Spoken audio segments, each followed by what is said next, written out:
और अब बात करेंगे मध्य प्रदेश की। भोपाल में मुख्यमंत्री डॉक्टर मोहन यादव ने आजीविका विपणन क्षमतावर्धन कार्यशाला का शुभारंभ किया है और विभिन्न उत्पाद स्टॉलों का अवलोकन किया। वहीं सीएम ने सदन में कांग्रेस और गांधी परिवार पर तीखा हमला बोला। उन्होंने कहा कि देश और किसानों के हितों की बात करना स्वागत योग्य है, लेकिन किसान की आड़ में राजनीतिक संभावनाएं तलाशना निंदनीय है। इसके साथ ही सीएम ने भारत रत्न राष्ट्रीय ऋषि नानाजी देशमुख की 16वीं पुण्यतिथि के अवसर पर आयोजित कार्यक्रम में वर्चुअली शामिल होकर के अपने विचार साझा किए। वहीं नेहरू गांधी परिवार पर तीखा हमला बोलते हुए उन्होंने आरोप लगाया है, उन्होंने हमेशा राजनीति को भारत से ऊपर रखा है।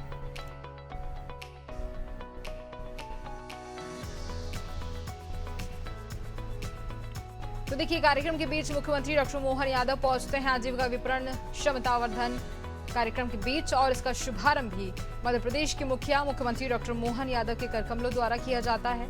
सीएम ने कांग्रेस पर निशाना साधा और साथ ही ये बात उन्होंने कही कि जब कांग्रेस का राज था तो कई सारी ऐसी योजनाएं थी जो बंद कर दी गई थी।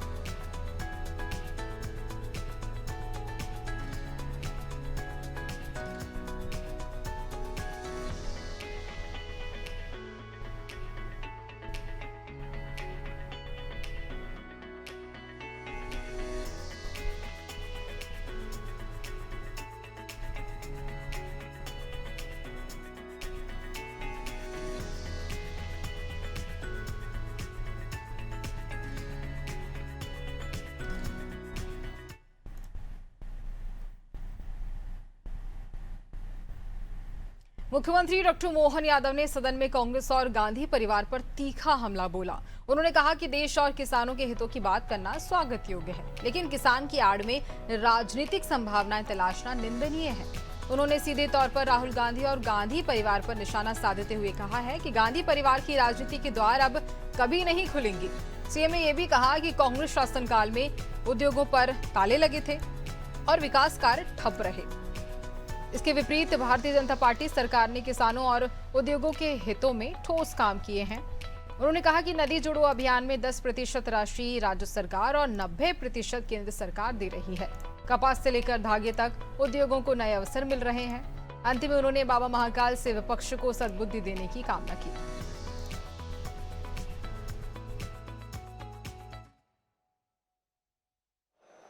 देश की आज़ादी के बाद से लंबा समय तक सरकार चलाने का जिस खानदान को अधिकार है, वो अब किसानों की आड़ में अपने मतलब के लिए अपने संभावनाओं के द्वार देख रहा है। ऐसे संभावना खुलने वाली नहीं है।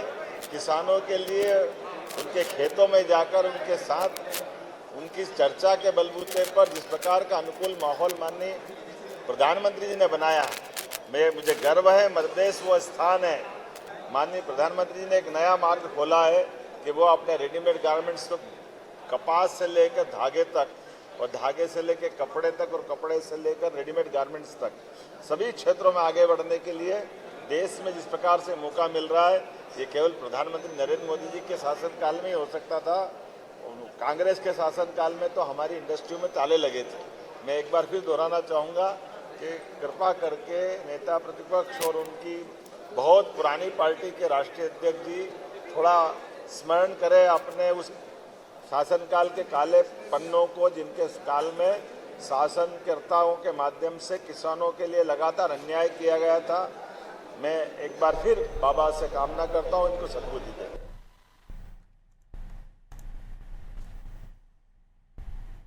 मुख्यमंत्री डॉक्टर मोहन यादव ने नेहरू गांधी परिवार पर तीखा हमला बोलते हुए आरोप लगाया है, उन्होंने हमेशा राजनीति को भारत से ऊपर रखा है। सीएम ने कहा कि पीएम मोदी के नेतृत्व में भारत वैश्विक शक्ति के रूप में उभर रहा है, लेकिन राहुल गांधी और कांग्रेस अंतर्राष्ट्रीय मंचों पर भी अपने एजेंडे को आगे बढ़ने का मौका नहीं छोड़ते।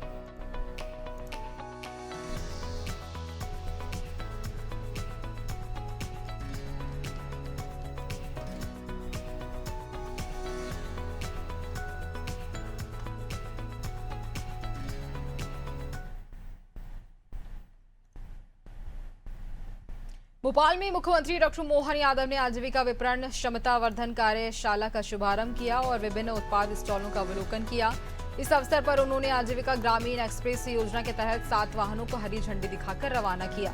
मुख्यमंत्री ने सिंगल क्लिक के माध्यम से आजीविका मार्ट ग्वालियर जबलपुर एयरपोर्ट पर स्वयं सहायता समूह द्वारा संचालित रिटेल आउटलेट और संभाग व जिला स्तरीय होली मेलों का शुभारंभ किया। साथ ही प्राकृतिक खेती प्रशिक्षण मॉड्यूल पुस्तिका का विमोचन भी किया। कार्यक्रम में अमेजॉन सहेली एक्सिस डेवलपमेंट और बुद्धा इंस्टीट्यूट के साथ एमओयू हुए और 5 सामुदायिक स्रोत व्यक्तियों को प्रशस्ति पत्र प्रदान किए गए।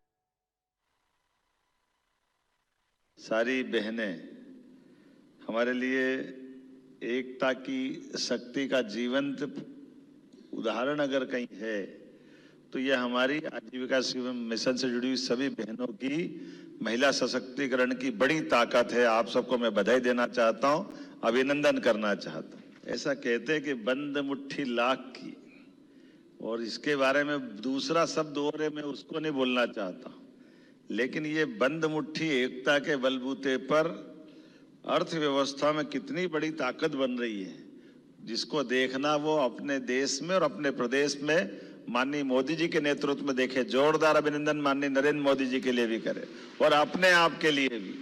आज का अपना यह समय आपके इस पूरे अभियान के माध्यम से, क्योंकि विभिन्न कंपनी और मेलों के माध्यम से भी अब आपकी आमदनी अगर देखे, बिजनेस देखे तो बिजनेस 310 करोड़ का हुआ है। ये छोटा मोटा नहीं है। जोरदार अभिनंदन करें अपने उस संकल्प के लिए, जिस प्रकार से आप आगे बढ़ रहे हैं। सही में जितनी अच्छी संभावना है आने वाले समय में और इस प्रकार से बढ़ते जाएं। और प्राकृतिक खेती में भी 50,000 स्वयं सहायता समूह के सदस्य काम कर रहे हैं। मैं उन बहनों को भी बधाई देना चाहूँगा। ग्रामीण पंचायत मंत्रालय द्वारा आज महिला सशक्तिकरण को लेकर के आजीविका खास करके स्वयं सहायता समूह की बहनों के लिए कार्यशाला का आयोजन किया गया और उनके विभिन्न प्रकार के उत्पादों को प्रदर्शनी स्टॉल के माध्यम से भी लगाया गया और बहुत सारे अलग अलग इस व्यवसाय से घर पहुंच सेवाओं के सभी संस्थानों के साथ एमओयू भी किया गया। मुझे इस बात की प्रसन्नता कि 5 लाख से ज़्यादा संख्या में हमारे यहाँ ये समूह काम कर रहे हैं, जिसमें 65 लाख बहनें महिला सशक्तिकरण की इस दिशा में काम कर रही है।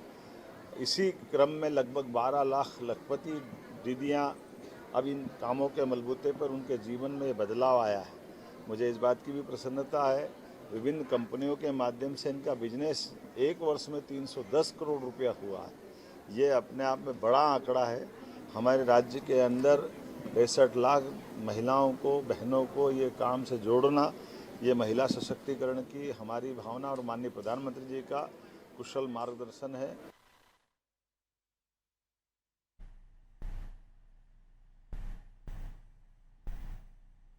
भारत रत्न राष्ट्र ऋषि नानाजी देशमुख की 16वीं पुण्यतिथि के अवसर पर पंडित दीनदयाल उपाध्याय शोध संस्थान चित्रकूट में आयोजित कार्यक्रम में मुख्यमंत्री ने वर्चुअली शामिल होकर अपने विचार साझा किए। उन्होंने कहा कि ग्रामोदय से राष्ट्रोदय के नानाजी देशमुख के संकल्प को साकार करने के लिए सरकार पूरी प्रतिबद्धता के साथ काम कर रही है। मुख्यमंत्री ने नानाजी को सामाजिक परिवर्तन का महान साधक बताते हुए कहा है, उनका मार्गदर्शन था। भारत की आत्मा गांवों में बसती है और गांव मजबूत होंगे तभी राष्ट्र मजबूत बनेगा। सीएम ने कहा, नानाजी देशमुख का जीवन सदैव प्रेरणा स्रोत बना रहेगा।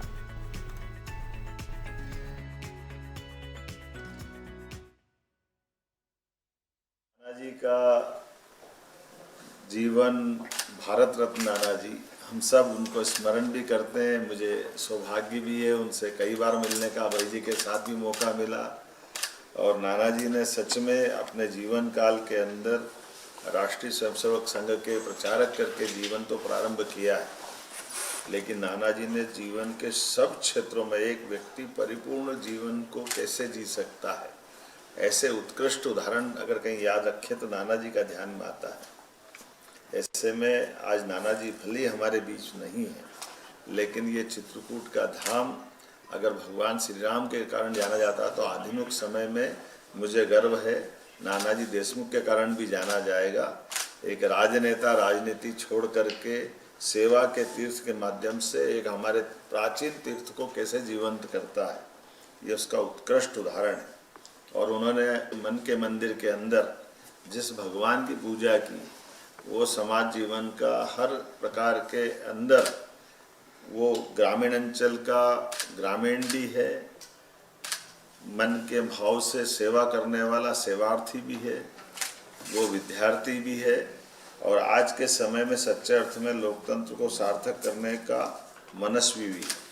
मैं आज के इस अवसर पर राष्ट्र उत्थान के लिए अपने जीवन को समर्पित करने वाले स्वर्गीय नाना जी का स्मरण करते एक अलग प्रकार का आनंद से भी भर जाता हूँ और उत्साह उमंग के साथ राजनीतिक क्षेत्र में भी हम हैं।